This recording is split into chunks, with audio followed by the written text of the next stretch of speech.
Hey guys, and welcome back to another episode of Tiny Bunny. We left off on this scene last time. Oh my god, look at those fangs. I didn't even notice them. She looks creepy like this. She was like so cute. Okay, we watched the village slowly rise from its slumber while carefully treading the snowy wheel trails. I walked on the left one and she took the right one. The dog was following right behind us. I expected the fox to bring up something weird again, but she stayed silent all the way to the school, as if playing with me, some game only she was privy to. She would only giggle from time to time when the dog sneezed from the snowflakes that fell on its nose. I was the first to break the silence. So, what's your name? Here it comes. Names, names, names. You people always need to put labels on everything. What name would you give to a fox like me? I don't know, but I've read about Alyssa the fox. You know what? I don't mind. I'll be Alyssa. Oh my god, my name is Alyssa too. So I love this. I love this, okay? I couldn't understand if she was joking or not. I turned around as if looking for an answer from the dog, from the dark sky devoid of down. My silent questions were left unanswered. The school's outline was already in our sight, a giant brick box stuck in the endless night. Lights in its windows didn't bode well for me. The warden trees were guarding the school's yard. Screams, childish laughter, and someone's whistling tore up the silence. I went here with Mom when we just moved, and the place looked cozy at that time. Empty corridors that smelled of polish, puffy snow outside. The second time I came alone to get the books and just kept on imagining my peers rolling down the railings, grade schoolers running to the library, and teachers marching down the corridors with the air of self-importance around them. High schoolers were smoking at the entrance in track pants and wool caps, parched on their foreheads. Their appearance destroyed the last of hopes for a cozy school. Their stingy eyes and the teeth yellow from nicotine, their smirks, all of it had a same gloomy effect as the cloudy winter morning. Absorbed by my thoughts, I completely forgot about my companion. I'll wait for you at the backyard after school, near the hanged man. What? There's a hanged man at the backyard school? Near what? She just ignored my question. Don't be late. I hesitated, blowing hot and cold again. Mom always said that when I would have trouble choosing between two options. Thinking about Mom helped me reply. I'm going straight home after school.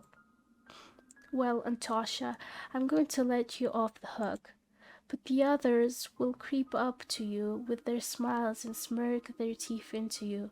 Won't be able to shake them off as easily. Remember my words. Oh my god, that scared me for quite a while.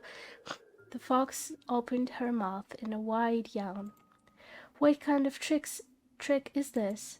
Someone running in the distance called out my name. I instinctively turned around. A huge snowball whizzed past my shoulder and hit the dog. Oh my god, poor doggy, who would do that to him?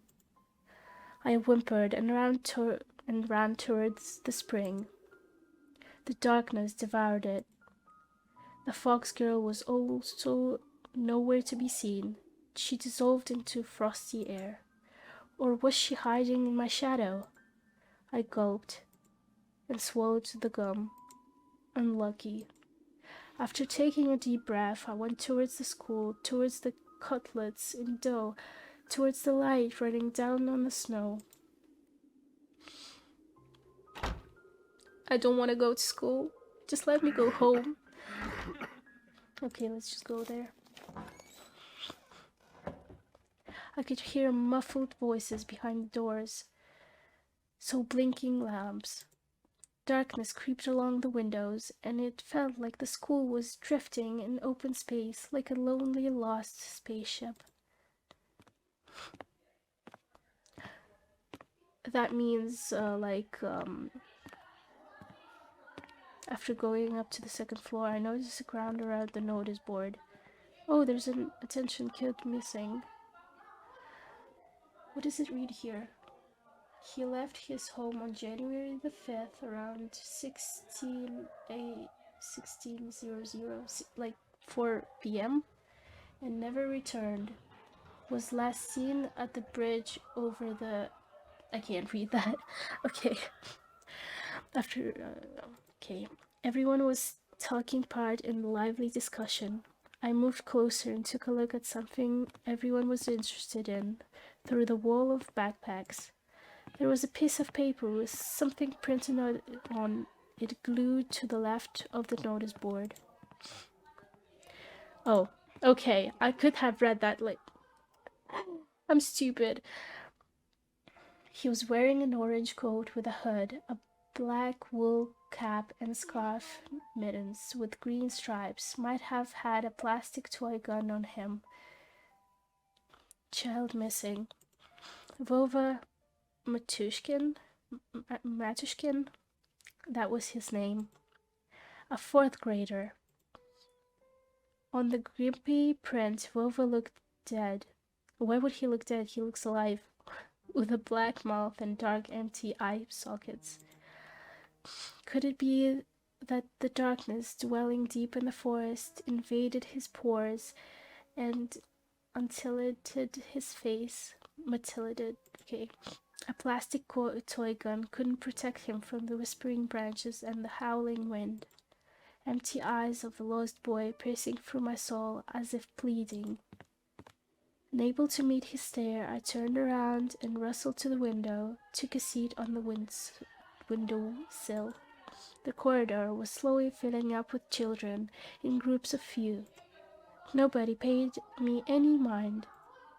In the darkness of school toilets, child voices were humming a nursing rhyme. For the fox and for the bear, bunny tasty meals prepare.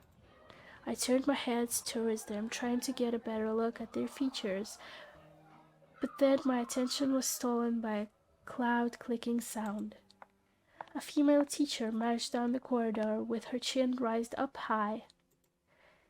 Her heels were hitting the floor like miniature hooves.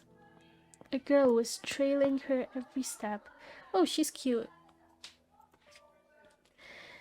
She was also looking pompous, stopping along the way and whispering some secrets in her friend's ear.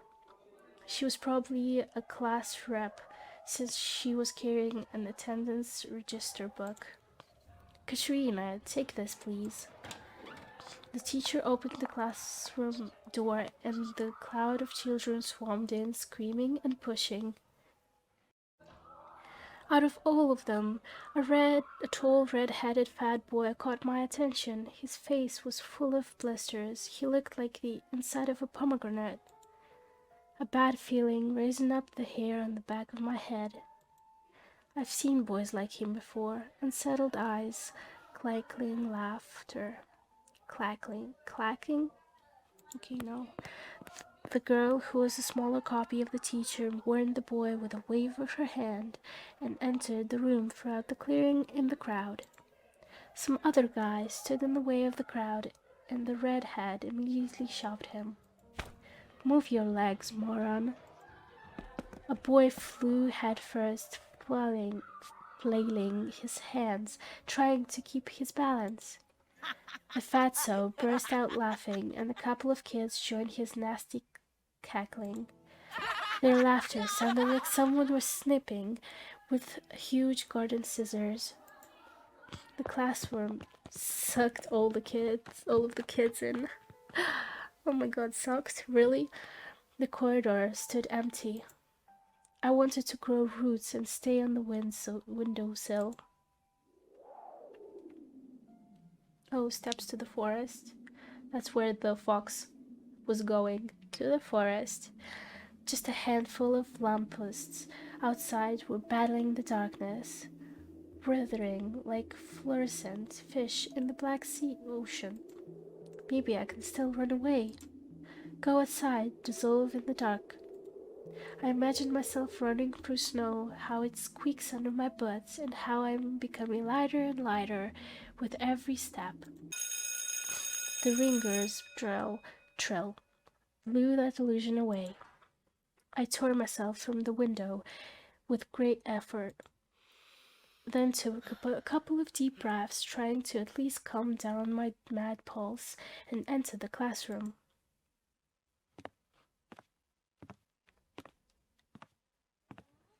Oh my god, there's so many kids.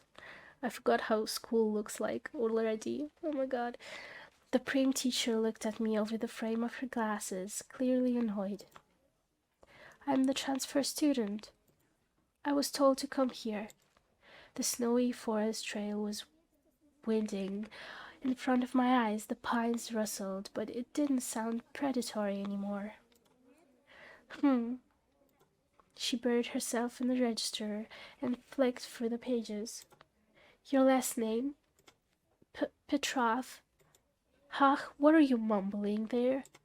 Say it clearly. Petrov. You're not on the list. She measured me with a long and heavy stare, as if trying to see if I was lying. I wanted to sink through the floor. Hazy faces observed all of that from the left. The classroom breathed and snored in unison, like a living organism, like a dangerous beast. Are you sure?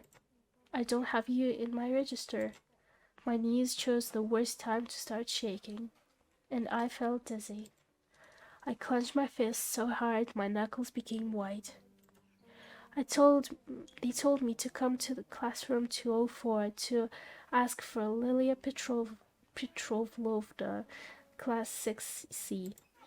Apparently everyone in the class took my words for some sort of a joke, because they were all laughing. What's wrong with this school? The classroom fell silent. The kids hid their smirks for a better occasion. Why do we hire so many interns? They all know how to put lipstick all over their bulging lips, but when it comes to real problems, I have to solve everything.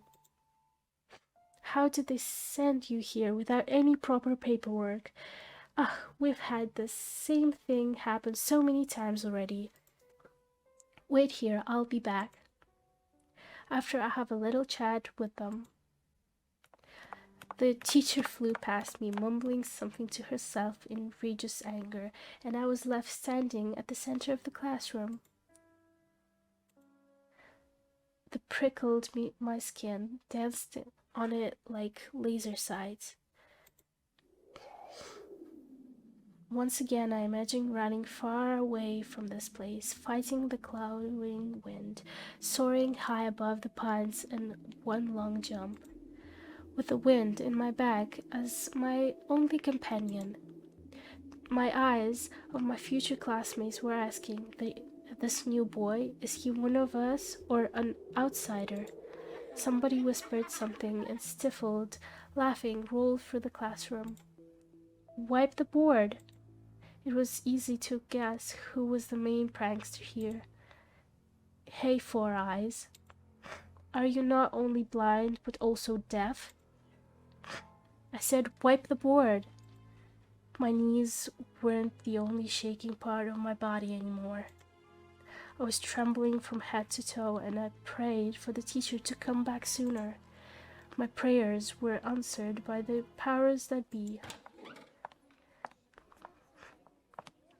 And what should I do with you now? Where will you sit? Oh, well, you can sit with Semyon. Semyon, I guess? He's alone anyway. No way! The fatso put his backpack on the seat beside him in defense, scratching his belly, and smirked. Are you back to your old tricks? Should I call your grandma here again? The classroom went silent. And what she gonna do? I'll be the one to do something if she doesn't. Put away your backpack now. Samuel didn't move a muscle. He started studying the portraits of writers on the wall, looking bored. I nodded to do something and solve this somehow to save myself. I cleared my throat and continued in a stifled voice that sounded nothing like me. I can sit in the last row. I think there's a free seat.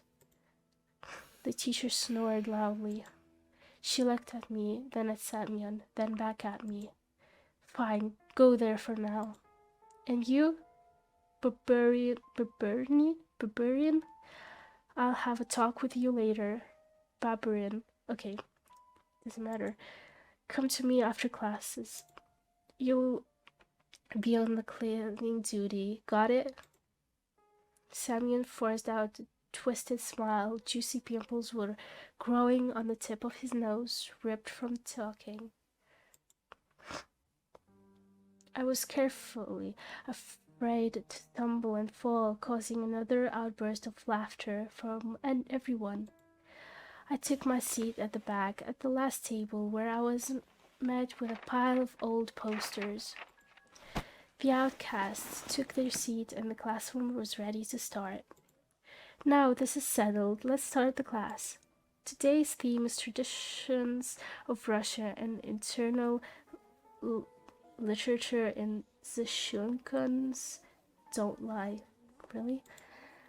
The Paso turned back to me. His stare informed me of the coming days, weeks, and months of bullying. I've got my eyes on you, said his watery look.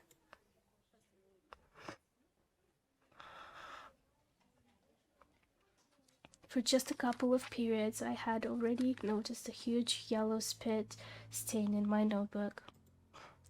Then, at the cafeteria, Simon accidentally spilled a glass of compote on me. Compote is kind of like berries that are boiled with water and they create like a nice juice. I don't know how to call it in English. And then he flailed his hands around after exiting the toilet so some of the liquid from his hand would get on me. Just before the final period for today, Simons pushed me into a buzzing crowd of girls from our class. Oh my god, no, really? He flew right there. Okay, they made way causing, but I couldn't hold my balance and ended up ramming my face into the girl I took from class rep before, right in her chest. Ow! I immediately stepped back, dying from embarrassment. I'm sorry, are you alright? Yeah. Then she suddenly put her hands on her hips. Will you look at him? Grumping me from in front of everyone. I'll tell my mom. They'll expel you, pervert. There was some sort of sadistic pleasure in her eyes, as if she was a child who was about to put a lit-up match to the chafer beetle. I didn't mean to. He pushed me. We all saw that, you know. No blind among us. She stared at my glasses while showing me a creepy smile. I started to fume on the inside, but Simon's laugh cooled my head. I pushed you? You sure? He snuggled up to me, enveloping me in the smell of sunflower seeds and rooting teeth, and then pushed me to the ground. Like this, huh? What you gonna do now? The bully towered over me as if saying, Come on, hit me. Let me see you try. Oh my god, really? Listen, you. My throat went dry, my lips were moving on their own, and my voice was aching to a stifled squeal. Simon wore a smoking smile. Go on, Four Eyes. Why did you stop? We're all waiting. If you ever touch me again. Semyon quickly stuck out a finger and poked my forehead. I did. So what? If you ever do it again. Here. Once more. And again. And again. And again. Okay, I think I choose the wrong choice, really. He was poking me with his finger so hard that my forehead tilted backwards. I must not cry, or I'll be done for. That will a wimp like you do to me. My vision went blurry. My clothes tore off from the floor. I rushed forward and threw a random punch without looking. What I saw when I opened my eyes was beautiful and horrifying at the same time. Semyon was holding his ear and blinking in amusement. Was I the first person to rebel against his absolute rule? Stop it! Oh, they're speaking in Russian, really? They said stop. I need to run, but I was already surrounded by his cronies. Lilia Pavlovna, Petrov just hit Barbarin. Samuel's cheek grew even redder and his pimples even wider, like the heads of larvae. Okay. But a smile flashed on his face that was only noticed among his comrades. He got really close to me. The smell of rotten teeth washed over me. You are fucking done. His voice was evil and dangerous, like someone tore off the lid from a kettle with boiling fat. I was waiting to get hit, counting the thumbs on my head and guessing where his fist will go. The solar plexus, the jaw, the nose. But he just turned around and walked off. A thought, cold and sober and extremely rational, popped out in my head. I'm going to get killed today. I was late to leave the school after closed classes on purpose. Semyon didn't attend the last period, so I was hopeful. What if he decided to dodge the cleaning duty and run home, forgetting all about me? I heaved in sigh of relief, like someone on the death row whose execution was delayed by a day. But I didn't let myself forget his tone, his thankful gaze, and his scary, electrified smirk. While the other students were leaving the school, laughing loudly, I was pretending to skim through my books near a window. I was staring outside, nervous.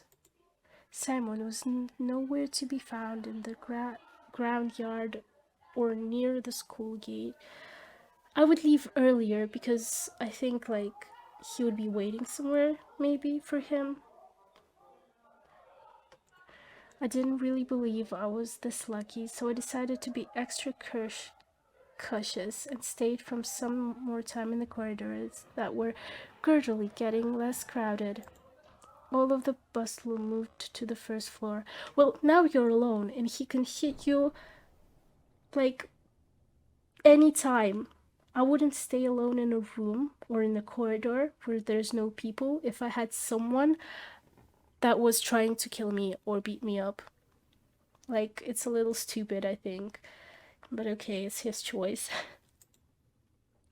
There was a skeleton peeking out of the biology classroom. Some jokester put a cap with an American condor on its head. The sound of running water were coming from the bathroom. I was the only person left in the whole school. I'm not alone. A sudden thought came to mind. I remember the missing boy. His portrait was on the notice board near the schedule. The missing boy won't help you when you're gonna be bitten up. I remembered his smile, him looking at me, and the fact that he's mostly likely already dead. Hello? I stuttered and turned around. Oh my god, she's so cute, isn't she? Okay, I can't see her face. Okay. At first, my eyes stumbled upon the black violin case. Then I noticed a girl from my class was holding it. Oh, she's so cute. Look at her. She sat in the first row of the second column. I could swear I caught her looking at me a couple of times, and I was sneakily gazing at her myself. Sometimes it just feels nice to look at something pretty, the spring, the sky, or a girl that's not in the crowd that laughs at Simon's jokes. And she wasn't whispering the dirty laundry of other people to Katya. She spent all the breaks just like me, staying in the classroom, or looking in the window, or drawing something in her green notebook. Hello. I turned red and patterned. I was studying the pattern on the wooden floor. It was cool, the way you hit him. Yes, I know. It was. Yes. It was just an accident, almost. I started shoving books in my backpack, at least put something in my hands. Simon wasn't like that before. I call him Simon because Semyon is, or I don't know how to call him his name, so I'll call him Simon. He also transferred here just recently.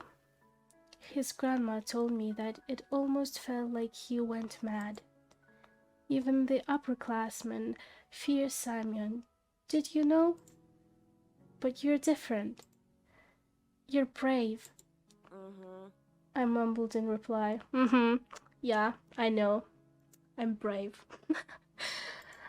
Yeah, right. Me, brave? A hero that has been standing around in the hallway to avoid a beating.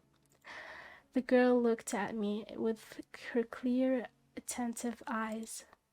Do you live over the river? In that wooden house? Yeah. Must be scary living there. And you also have to cross the forest. I wouldn't be able to do that. I shivered at the mention of the forest. A thought of intertwining benches, of a snake-like trail, of endless darkness that spread like mold among the crooked trees. So I straight up lied. It's not that scary. What's so scary about it for you? She smiled after a brief pause, as if brushing off a daydream. Well, actually, never mind. My name is Polina, by the way, and I'm Anton. I already know that. Hey, Anton. She stumbled as if trying to decide whether she could continue. What are you doing after school? My chest felt prickly after her innocent question, yet somehow it felt pleasant. Nothing much. I stumbled and didn't finish my sentence. What was happening?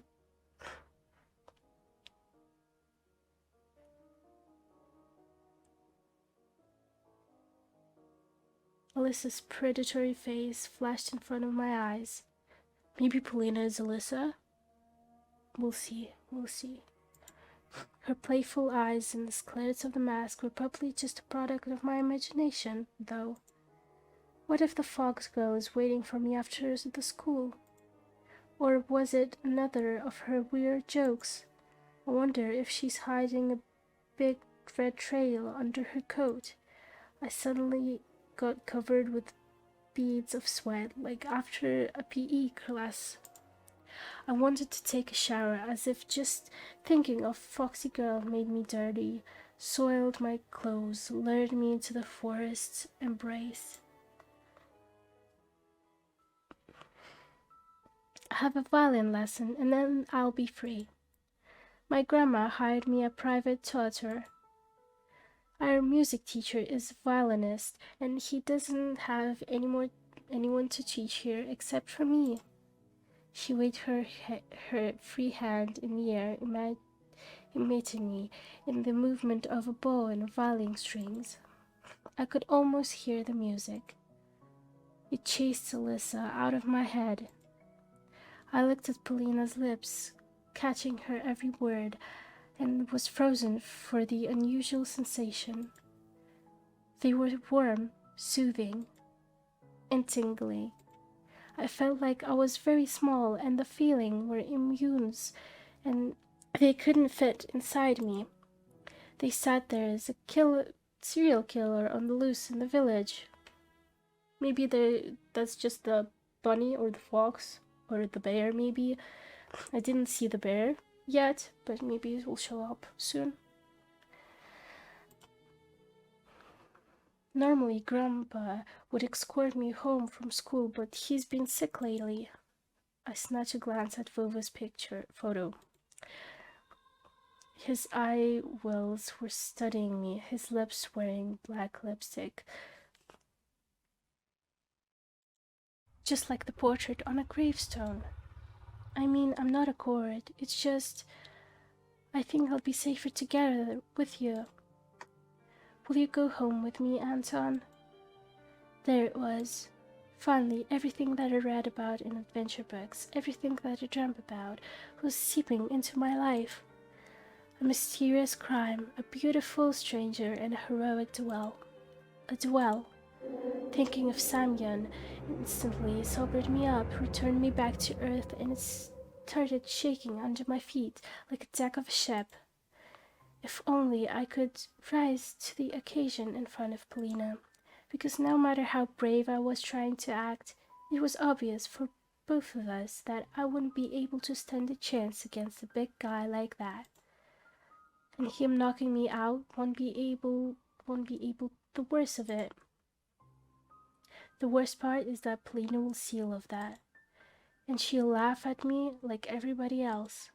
No, I don't need anybody to see me in such a shameful state. I debate I'll be able to today. You know, Samyon is waiting for me outside. I need to deal with him one-on-one, like a man. Nonsense.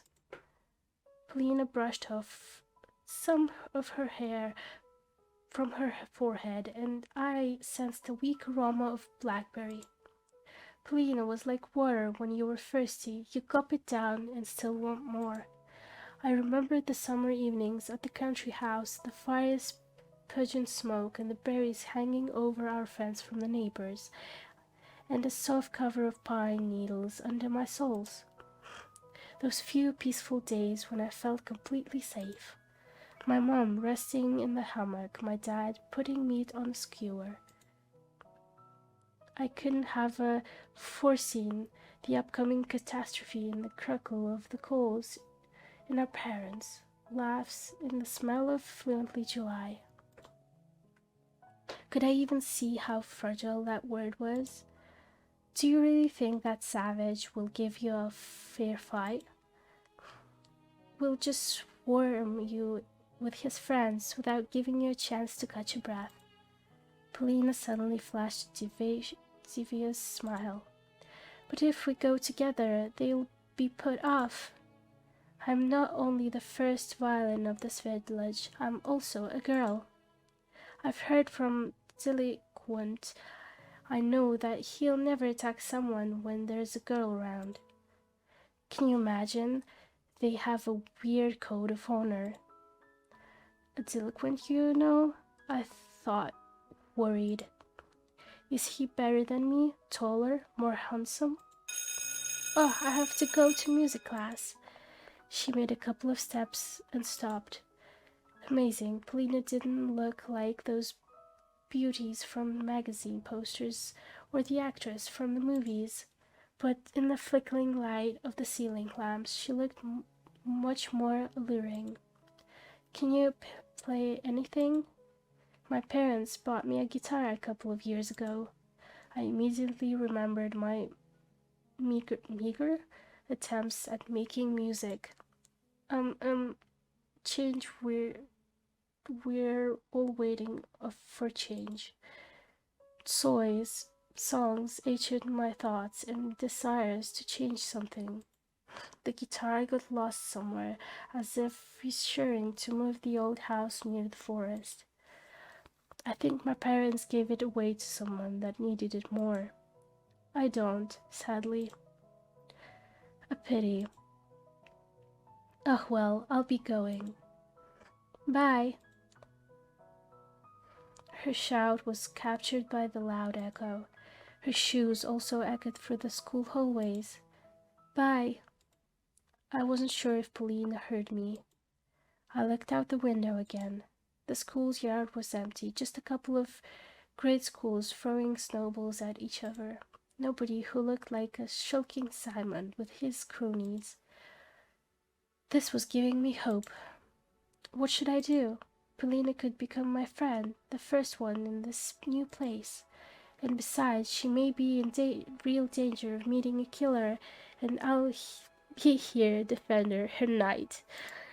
And even though my inner voice was hesitant and whispered about running away from the killers lurking in the woods at night, Paulina was worth the risk.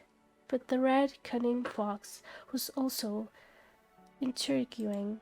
She promised me to help look for Vova, and this will bring me a reward. More money will almost guarantee peace in my family. Gifts for Olya. I imagine my sister happy, like those girls who get prizes from Supnev in the finest hour. What's Supnev? Where is it? Sergei Supnev, a savant of Russian TV host. Oh, okay, I got it. She'll be dancing with the famous singers, maybe a new popular boy band like Ivanushki International. Mom and Dad hanging in the Ostankino Pavilion. Oh, that's I was there in the Ostankino Pavilion. It's really beautiful there, but I don't really get that place. I don't really like it. And then all of us going to Disneyland. But I wasn't at Disneyland. I want to go to Disneyland. Paulina. Snow danced in the air outside the window, following the rhythm of the music that was flowing from around the corner. I jumped off the window sill and started walking along the hallway, curiosity eating away at me. The half an hour I'd spent here waiting crawled at snail's pace, and I wanted to see Paulina again. The music became louder. It streamed out of the half-open door at the far end of the corridor.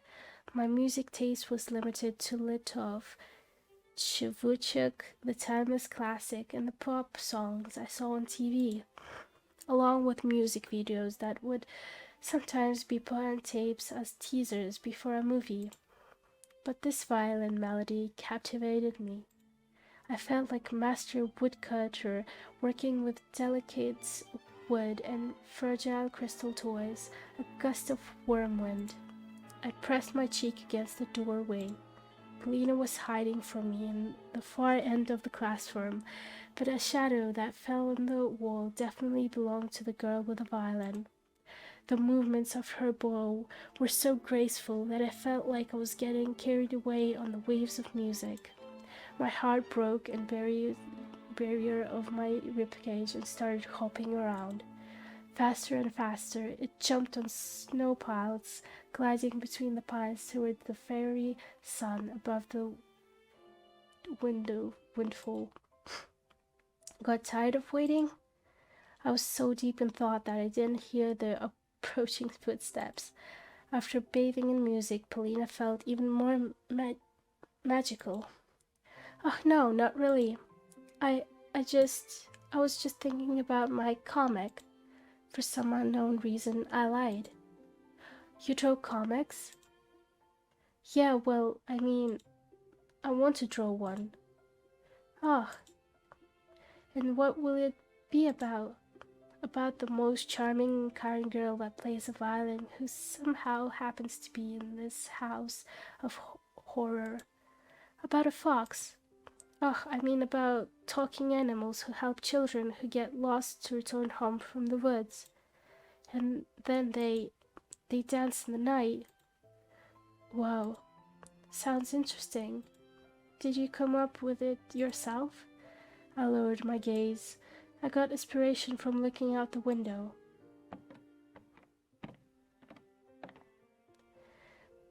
Wooden slid to the first floor.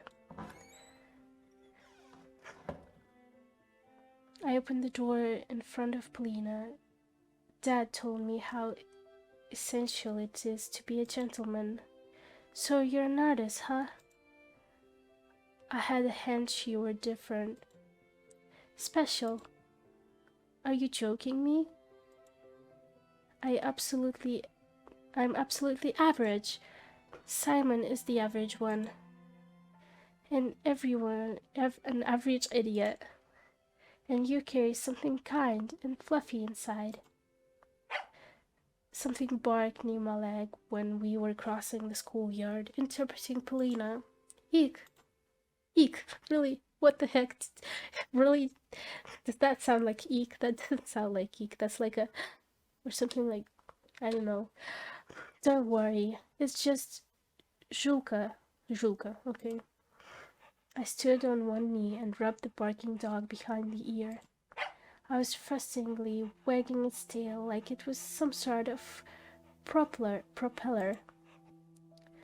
I looked around the yard trying to find Alyssa, but the fox girl was nowhere to be found, neither in the yard nor on the road.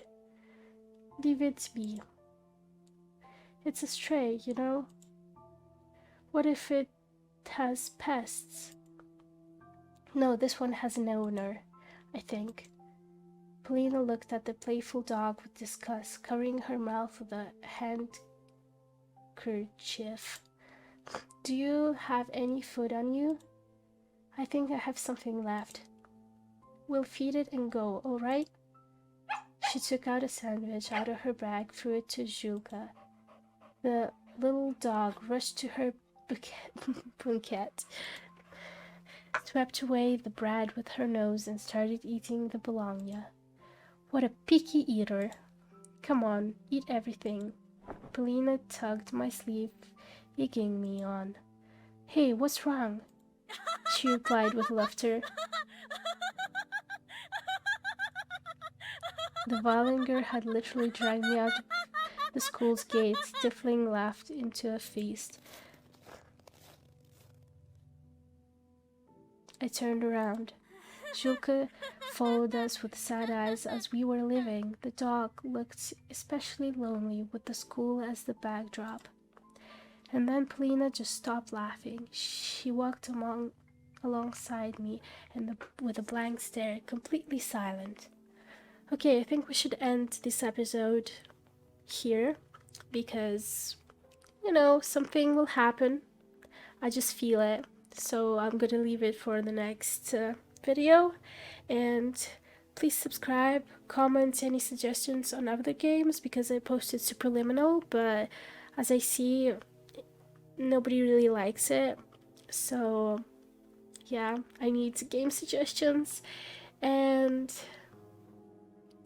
yeah, I'm gonna start filming videos with my face soon, so you can see my like reactions and my fear in my eyes when there's like screamers.